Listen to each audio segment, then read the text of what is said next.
Many people use coins without noticing the deeper meaning behind their design, but collectors know every line has a purpose.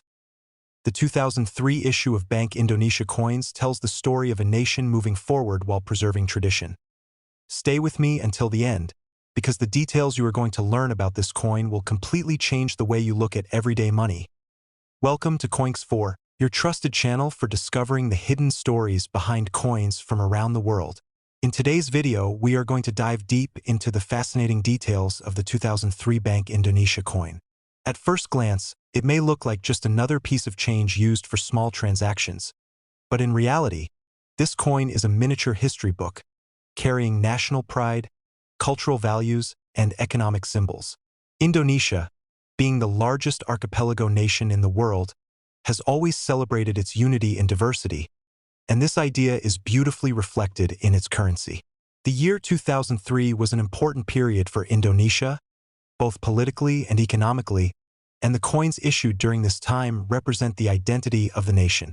On one side, you find the emblem of Bank Indonesia, while on the other side, you often see a depiction of the Garuda Pancasila, the national emblem of Indonesia, or sometimes symbolic elements like flora and fauna that highlight the richness of Indonesian heritage. Through this coin, Bank Indonesia gave the people a symbol of pride they could carry in their pockets every day. In this video, we will explore its design, minting details, cultural importance, and collector's value, step by step. And at the end, don't forget to like, share, and subscribe to Coins4 for more exciting coin explorations. The 2003 Bank Indonesia coin belongs to a family of coins that were redesigned to make them more practical, durable, and symbolic. These coins were usually made from lightweight metals such as aluminum or a mix of nickel and copper, depending on the denomination. By the early 2000s, Bank Indonesia focused on producing coins that could last longer in circulation while still being affordable to mint. The 2003 issue represents one of these updated designs. Typically, coins from this series featured denominations like 100 Rupiah, 500 Rupiah, and 1000 Rupiah, each highlighting important national symbols. The choice of designs was carefully made to represent both the economic progress and the cultural depth of the country. For example, coins from this era often depicted animals such as birds, Komodo dragons, or plants significant to Indonesia's biodiversity. This made the coins not just tools of trade but also reminders of national heritage. By studying these coins, collectors and historians can see how Indonesia projected its identity to the people during this period. The obverse side of the 2003 coin usually features the official emblem of Bank Indonesia, the nation's central bank. This emblem is not just a logo, it represents authority, financial stability, and the credibility of the Indonesian monetary system. The large letters BI, which stand for Bank Indonesia, are boldly inscribed, often with intricate patterns surrounding them. Just below, you will notice the year of issue 2003, which identifies the coin's minting year. Surrounding the emblem, the words Bank Indonesia are inscribed in capital letters, ensuring that every citizen knows the origin and authority behind the coin. This side of the coin is both simple and powerful because it clearly reflects the central role of the bank in maintaining the economy.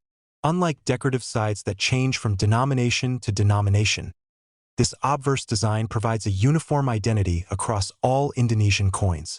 It is this consistency that allows Bank Indonesia coins to be instantly recognizable anywhere in the country. The reverse side of the 2003 Bank Indonesia coins varies depending on the denomination, but it always carries powerful symbols of Indonesian culture and nature. For example, the 500 Rupiah coin often features the Jelak Bali, also known as the Bali Myna, a rare and endangered bird that symbolizes the country's rich wildlife. On the 100 Rupiah coin, you might see a depiction of flora such as spices or plants that represent Indonesia's agricultural wealth. On the 1000 Rupiah coin, you often find the proud Garuda Pancasila, the national emblem, which represents strength, unity, and the 5 principles of Indonesian state philosophy. These images are not decorative. They are chosen to teach people about the country's identity and remind them of their shared culture every time they use money. The inscriptions on the reverse also clearly show the denomination, ensuring practicality in everyday transactions. Together, The obverse and reverse designs turn the coin into a national symbol carried in the pockets of millions of Indonesians in 2003.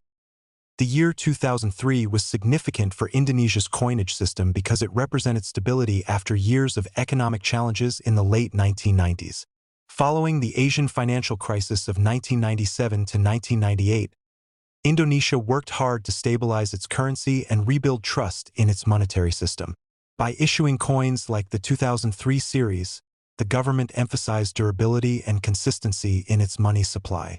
This was not just about producing coins for daily use. It was about showing the people that the nation was financially strong again. Each coin from 2003 carries this silent message of recovery and resilience. For collectors, coins from this period are not just metallic tokens. They are evidence of Indonesia's journey back to economic stability. Holding a 2003 coin is like holding a symbol of survival and growth after hardship. From a technical perspective, the coins issued in 2003 by Bank Indonesia were produced with precision. Each denomination had standard specifications, including weight, diameter, and metallic composition. The smaller denominations such as 100 Rupiah were made lighter and smaller, often in aluminum, while larger denominations like 500 or 1000 Rupiah were made heavier with a mix of nickel or brass alloys. The edges of these coins were usually smooth or reeded, depending on the denomination, making them easier to identify by touch. The detailed engravings, whether of birds, plants, or the Garuda, were carefully minted to remain visible even after years of circulation. Such attention to detail shows the effort put into ensuring that coins were not only practical but also educational. Collectors often pay special attention to minting errors, and the 2003 Bank Indonesia coins are no exception. Errors such as misstrikes, off-center designs, double prints, or missing details can make a coin highly valuable compared to its face value.